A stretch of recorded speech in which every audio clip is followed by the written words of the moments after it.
Give me 30 seconds to explain why your therapy is not working and why you are wasting your time and money on therapy.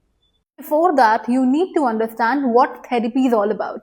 Therapy is just not talking, it's understanding your pattern, your belief, your controlling system.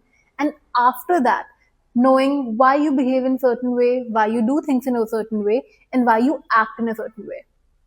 We need to understand one thing, that therapy is a long term process, not a quick fix. And it works in three levels: knowing the problem, accepting the problem, and then working on the problem. But most of the time, we forget or we get scared on the second level only. We do talk about our problem, we also went about our problem. But when it comes to techniques that will help us in order to overcome our fears, our patterns, we do get scared.